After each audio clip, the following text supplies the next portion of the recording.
Former Chief Economic Advisor Kaushik Basu is in India for a lecture. We spoke to him on the sidelines for a quick chat on India's economic policies. Started by asking him what he makes of the recent changes to the Prevention of Corruption Act, which intends to punish the bribe giver as well. Remember, Basu a while ago had argued actually the reverse and said that the bribe giver should not be penalized as a number of these bribes are harassment bribes. Listen to his response on that.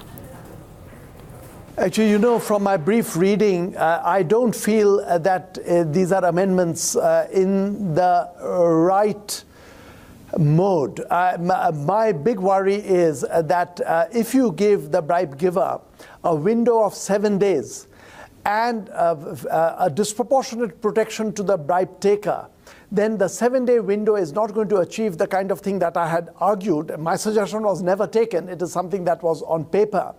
My idea is that you give the bribe giver, when it is something legitimate that is being denied from you, a full right to give that bribe. You catch the other side. So bribery is wrong, but the other side is caught. I don't think this is a move in that direction. Dr. Basu, that change in the Prevention of Corruption Act came against the backdrop of an unprecedented number of bankers having been named in investigations. Do you see that as overreach or a purge that was much needed? Again, this is not something that I've looked at it in detail to say, but purges have a problem that these can become sort of one-time action which gives a signal which then backfires in many other ways. A lot of this has to do with incentives of the bribe giver and the bribe taker, and we do need changes in the law which take account of that, and I've written extensively on this subject once upon a time, but right now the way this was done, at the first reading of it, I don't think this is going to achieve the objective that it is going after. So what do you see as the key challenges for the Indian economy? Does the twin balance sheet problem still figure at the top of the list? Yes, we have the balance sheet problem. We also have the export problem, which is at the heart of many things.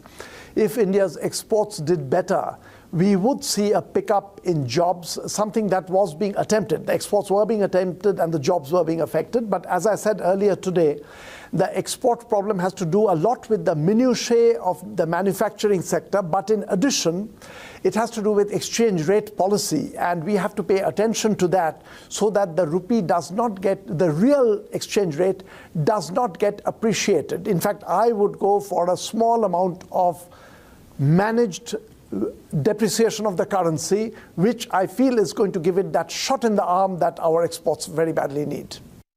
But Dr. Basu, is the export slowdown only about the currency? Isn't it about larger policy issues as well? No, it is both. The rupee has over time appreciated because inflation in India was faster than inflation in many of the advanced economies. So the fact that it was holding steady, there was some correction we know in recent months, but the fact that it held steady for so long means it was appreciating, and I think that was hurting. But there are also other things. One part of it is banking and credit availability for ordinary small producers.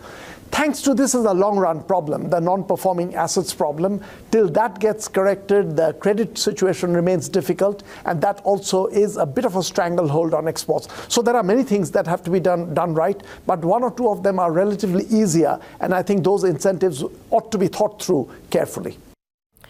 What are India's vulnerabilities against the global backdrop to your mind? We no longer have the high inflation problem we had in 2013, but our fiscal problems haven't entirely been resolved. India is a fairly stable economy, so I think the vulnerabilities are minimal. But whenever your interest rate goes quite a bit higher than interest rates elsewhere, there is a bit of a risk of carry trade picking up through that. So these are things that the Reserve Bank of India and the policymakers now will have to keep in mind. But I think overall, the economy is strong enough that it is not going to the sort of flutter that we have seen in the past. I don't think we will see that, even if there are corrections on the global side. And there will be corrections on the global side with US and China trade conflict hotting up. There will be some problems, but I think we are reasonably robust.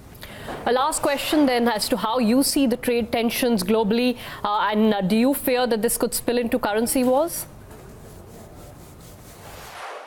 The tensions are real, And I think there is going to be a short period of tariff war, which is also real.